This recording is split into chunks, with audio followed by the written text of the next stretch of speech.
like, somewhat befuddled by it. But yeah, where do you start? I mean, God. Wait there, boys. No. We start Vince with being back muzzy. and the WWE is muzzy. And his eyebrows, as well, boys. Go on. Well, if you want to throw someone off the scent of the fact that, you've been accused of genuinely horrendous things, just turn up on TV with your hair jet black, the world's biggest pedo mustache.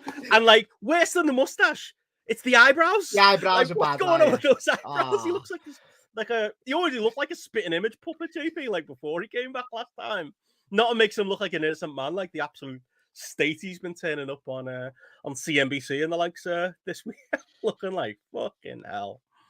Well, he was just like he turned up like that guy off the Far Show, who was just like, again, like, but his attitude towards anything he's ever done wrong in his life is like, me, the owner of WWE, caught doing, I don't know, dealing with fucking nefarious regimes, possibly covering up a death, all manner of like horrific things that he has been kind of linked to over the years.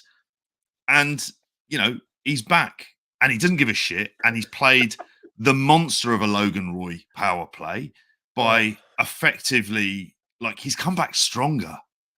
Like, seriously. He doesn't give it. It's in plain sight, isn't he? He doesn't give a shit. And it was like the idea of the people say he was gone. It was like, this man is not going to leave the company that he believes is not only his birthright, but this is the company that he has built to what it is today, to the point where it's, the merged company, whatever that ends up being called with like UFC, is the largest combat sports and entertainment company. It's going to be a fucking behemoth. Because they're things that, like, it's kind of, we thought they were financially strong before, Jesus Christ. Like, this is like kind of we'll get to a whole other level. But yeah, he's back. He's looking completely fucking suspect. I don't know why he's gone for this look. If you ever wanted an idea of like, he is mental, look at this. What kind of person says, I'm an innocent man, and like then decides to look like, you say, like he should be fucking twiddling his moustache like in some 1950s film where he's just like a proper bad bastard. He's back. He's won. Is whoever his current mistress is probably gone, you look really good with that. Like he's been conned into thinking this, you look younger. It's taking years off you. It's a race those lads are having. He did. Like Murdoch getting married at 92, isn't it? Yeah, it's just the way Gomez Adams, like right above his lip. That's what it is. It's Gomez strange as fuck. And like I watched that like CNBC thing, like with him and fake Harry Emanuel, and it's just like he's like a robot person trying to act normal, and he's like trying to be like instead of. You can tell he's uncomfortable with the fact that he's not like the top man going forwards. Like he's gonna be, he's gotten his way. We're gonna get into all that, and it all working mostly out for him, even though he's clearly had to make some sacrifices to get where he wants to be. But he's like trying to be like, oh well, I thought I was really in charge, and he's like making these jokes about, well, I'll, if I'm not happy, I'll just body slam him, and it's just like seeing him in these real life, like normal places, and it's just. He couldn't look more abnormal. Quite frankly, the synergy will be fantastic. It's just like, here we fucking go. What's a flywheel, JP? I don't know. I'm never going to know. Don't know. Like, Blue sky thinking bollocks is what that is. Absolute management speak horseshit, which has been well and truly stir-fried in the mind walk. But it's like, this is your victory lap, this, JP. You you were not having it. That he was like not in charge, even when we were doing Mania previews, and I was going, "Oh, we don't know he's definitely in charge." You're like, "Nope, it's up to Vince. Vince has got the final call. Vince is still going to be." You watch, and literally reports have come out from Raw last night that even though he was on CNBC being like, I'm not getting involved in the weeds. Which he said when Heyman and Bischoff came in, by the way, like, it's going to be like the broad strokes. I'm yes and no, I'm involved. He literally had a headset on and was barking orders apparently for like 2.5 hours worth of Raw. It's like Vince McMahon's wrestling promotion again. It is. He's won, JP. The utter cunt has faced no consequences for what he did. No. And he's found a suitor we all thought it was going to go the Saudi route because we just assumed, well, they're going to let Vince have free reign. They're the ones who will let Vince continue to be in charge. You know, there's loads of reporting out there saying, oh, everyone who's interested will be put off by Vince and the allegations. But you got fucking Ari Emanuel sat there being like, oh, no, we begged Vince to come back. We wanted Vince to come back.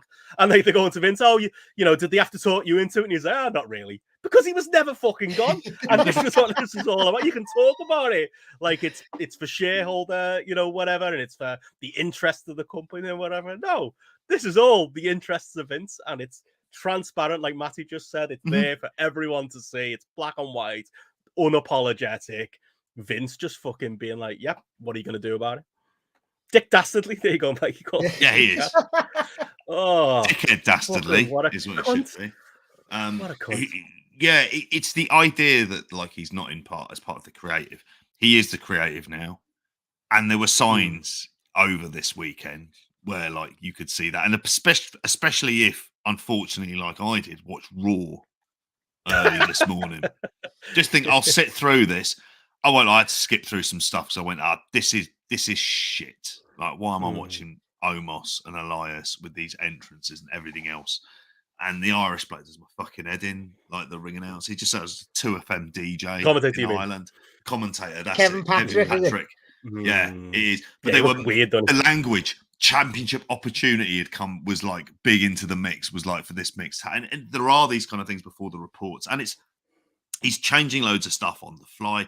The direction is ended up changed. He's just paid a play. And for those people who, you know, look at Triple H, anything good will be given to him. Anything bad will be like thrown at Vince. But it's going to be all Vince from here on out. He's got rid of one of his kids, and then again, I think the other one kind of got rid of himself on Sunday in possibly the most spectacular fashion. We'll give that the due time that fucking deserves. Well, it's like the Vince and Triple H thing. I was going to pick up on what you said there. Like, it's very easy in both ways to paint this black and white and go, oh, you know, Vince is back, so they're going to blame all the bad stuff on Vince and all the good stuff was Triple H. And I know there's an element of, like, the discourse, however you want to put it, that thinks like that. But then there's also the other side, I think, pushes back too hard, but it's like, oh, no, you know, you could... That's just an easy excuse for. I think both things can be true. I think Triple H can absolutely by himself be responsible for some horrendous creative. He has been, despite there's been some clear wins over this period. There's been some clear losses as well. I'm looking at you, Bray Wyatt, and I'm looking at you like 20 of the people he brought back that he did fuck all with. I'm looking at you, women's division. But like, you know, the big one of this weekend, like the Roman thing, like I'm going to go die on this hill of I am not someone who wants to excuse Triple H for making a bad call. But when it comes out in a week, the Vince was like, you know what? We're going through a big business transaction here. There's a big, you know, there's the eyes of the world are on us. We're starting this new company. It's not a sale, by the way. It's basically a merger. We'll get into that as well. Like, I just think there's a flight. It just doesn't track with what it felt like was the plan, to the point where I just think Vince has been that fly in the ointment. And, you know, you can blame Triple H for allowing it to happen, but, you know, tinfoil hat on, I couldn't look at that decision on Saturday, and I know what it makes me sound like. It makes me sound like one of those Triple H truthers. I promise you I'm not one of them, but it's gonna come out in a couple of weeks that that's what, because of this merger / sale, whatever you want to call it, and because of everything going on, just you can't tell me Vince didn't have something to do with it. Like, it's, yeah, I don't know. Like, it's all wrapped up, isn't it? Like, there's literally 3 major stories here, all wrapped up in one. Vince is back. Yeah. The WrestleMania finish, the merger. It's just an unbelievable news weekend, isn't it? It really is. And like you said, they're all kind of interlinked, aren't they? Because what you're seeing is like a lot of this merger and a lot of the kind of behind the scenes machinations play out really over the last 3 days. If you include Raw and the kind of relative chaos that has been in place, you know, and already we're hearing the stories of some talent saying that they're not particularly pleased about it and the rest of it. Not when the money's on there as well. I mean, that was when this sale was going through. There's that part of me that thought, okay, who do they want? Will they bring out John Jones with the heavyweight title with Dana White? They're going to want to bring out Roman Reigns with Vince McMahon. That's like, and I know it's as simplistic a thing as that. what they project as like they want their champion to look like, and is entirely their guy. And they've made these kind of creative decisions, and you can already see like it caused instability on Monday with him coming back, and there's going to be a lot of people going. That's the other thing with all of this. If we thought the cuts during the pandemic seemed fucking harsh, front office, back office, wrestlers, like people are going to be going. Like there's going to be nice knowing you, LA Knight. Nice knowing Could you. Be anyone, though. Could be anyone. Think of the production companies. Brought back, mate. Every one of them to the left. I think Kevin Dunn could be gone. I think they might just go. I was thinking you know what? Like that as well, We're just going to uniformly put the TVs, because you would just have those together as well. If you're talking about like a touring company in terms of setting up the shows, that's going to be that as well. And that's the kind of implication in all of this, is that, again, a lot of the people who kind of got Vince to the place where he kind of wants to be, they're all going to be gone as well. I mean, like there's only one person above him, Ari Emanuel, who, and it's no surprise because he's he's part of the sort of corporate machine. He doesn't give a shit about what Vince has been accused of, what's done. He just looks at share prices. Yeah, didn't care about Dana White, which has to be said. The stuff by comparison was on, like, you think of like the kind of totality of stuff with Vince and his kind of record and everything else. I don't even think they would have fucking blinked. They would have gone, no, we want to show to investors that we are a stable company. Vince McMahon represents that stability there as well. Triple H, what did he get? 5 million. Nick Khan got 15 million off this. There's going to be, the Endeavor. For anyone feeling sorry for Triple H, picture that in your head. That cool 5 million just got to sit there and happily let Vince talk over him on headsets. Like he's not an unhappy man right now, no matter how you want to talk about it. And he is, but I think he will. Not being in charge of the creative will hurt him a little bit. I do think that, like, 5 million will help that go down, though. I know, it will, like, it'll cushion the blow. Bit of sugar helps that cowbell go down, doesn't it? You know what I mean? It's like, it's fucking. But like, that's the thing. To your point, JP. Like, that's the, I been listening to a lot of the audio. Brandon Thurston's been killing it as far as like the audio, what this deal means and what it actually is. Like, it's a sale, but not really. Like, there's no money changing hands. Like, it's basic. WWE and UFC are becoming one big company where the UFC side / the the Endeavor side have got the majority, like 51% to WWE's 49%. Vince McMahon is not the man at the top anymore. He's second from top, and like I say, he can be a bull in a china shop to an extent all he wants on the WWE side, but he's got to answer to somebody for the first time ever going forwards. And the thing about like Endeavor and the way they took over, UFC and everything they did over these last couple of years, it's about keeping, fighter pay down, which will be a thing in WWE. Oh, yeah. And it'll be about, they call it WWE like, this is UFC 2.0. We're gonna go forwards, and we're gonna, take that playbook and do what we did with UFC with WWE. Make no mistake about it, like you said, there are cuts coming. Like people, and it might. There are going to be people Vincent that can save, and there's going to be people where, like with what happened with UFC, it's not going to matter. The heartfelt ones you want to keep, like a Chuck Liddell and stuff like that, like what happened with UFC. That sentimentality goes out the window. Things are going to change, and I just think, for me, like this is in a way Vince McMahon has won, as we said at the top, because he gets to stay in a position of power to an extent. He gets to have the run of the shop in WWE, as is proven by Raw this week. But you best believe there will have been other offers on the table. There were probably offers that literally would have been cash offers that would have, a lot of like the WWE shareholders won't be happy because that's, something they were hoping for, that like there was going to be that's why the price was so high. There was going to be a big cash sale and it was going to make them loads of money. Instead, Vince has been willing to let his company get folded into a bigger company with the idea that in a few years, we're all going to make more money because we're part of this bigger company where WWE and UFC have got a lot of similarities. So, there's similar departments doing the same jobs, press and merchandise and all that stuff can be merged into one. And it's a long-term play in that way that might work out best. But at the end of the day, it's what's best for Vince McMahon.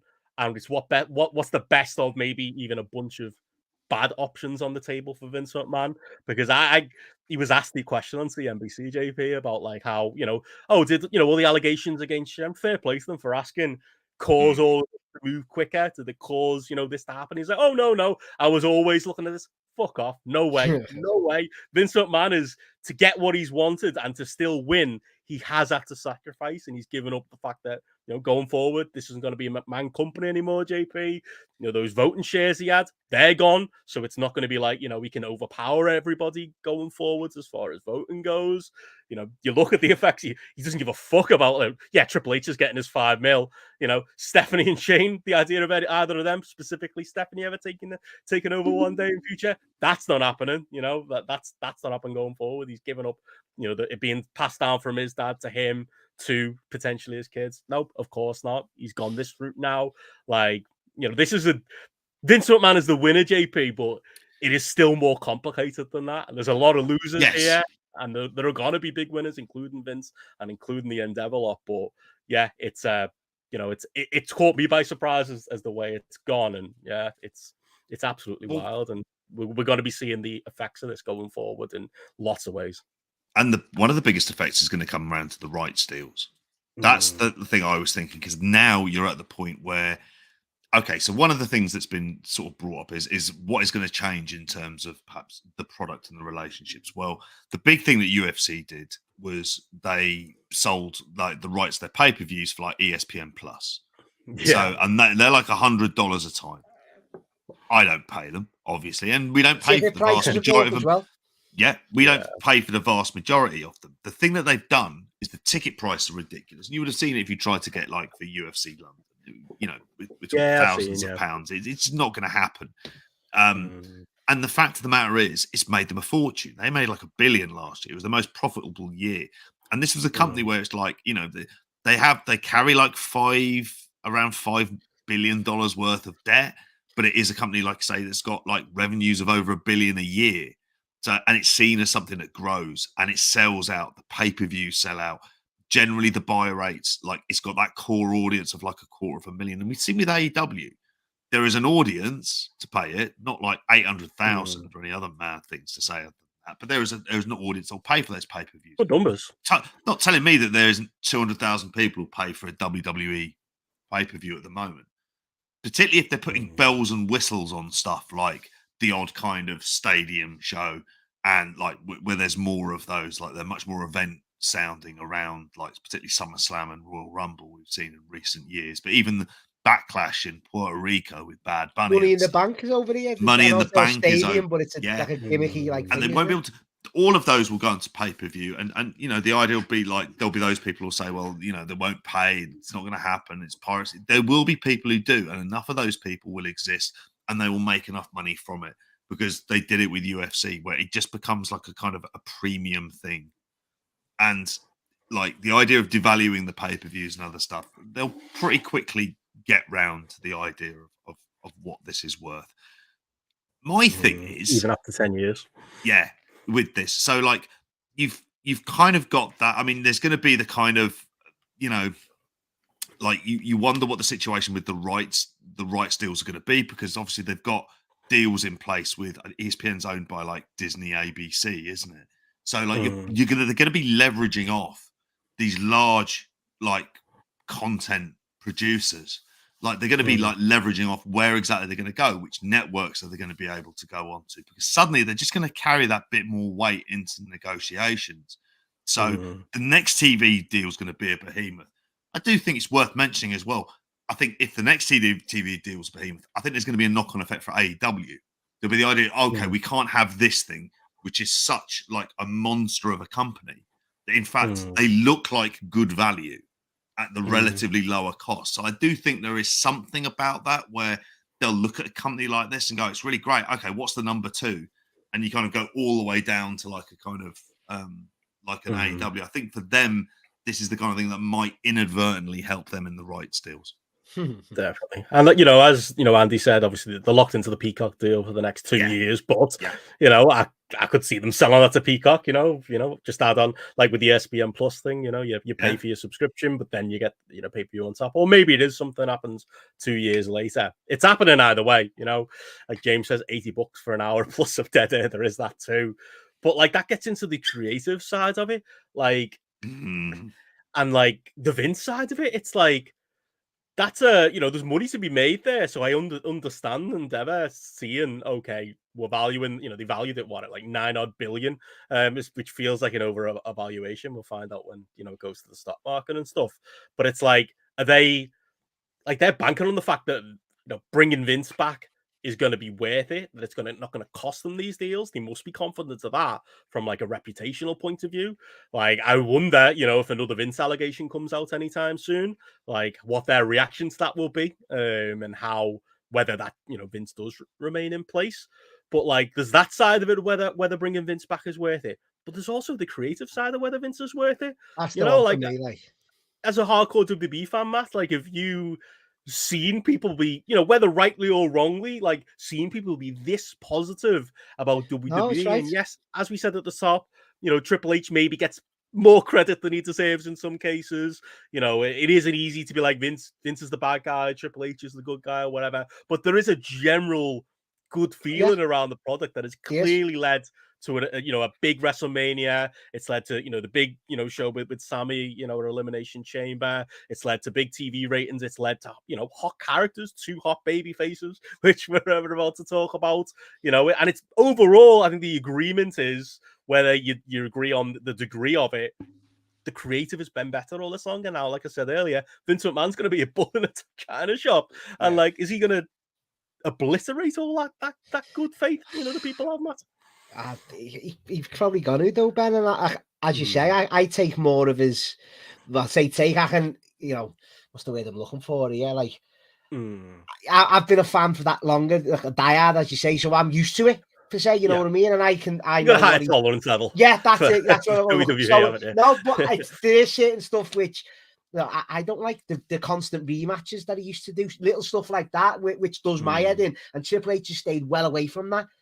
As you say, people mightn't like it. So always different matches on Raw. Might be the same like feud with stables, but it's not the same match for the same amount of time with nothing on the line every week. Every match has got something on the line nowadays. And as JP always says, it's the competent booking. It's basic booking, but Vince never done that. He didn't do it, especially his later years. Anyway, he never ever done it. So it's going to be absolutely wild, like wild.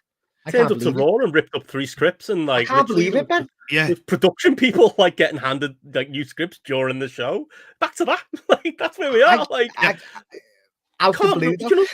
Even if he thinks his ideas are better, like he needs to understand that like that overall doesn't make things better. You know what I mean? Like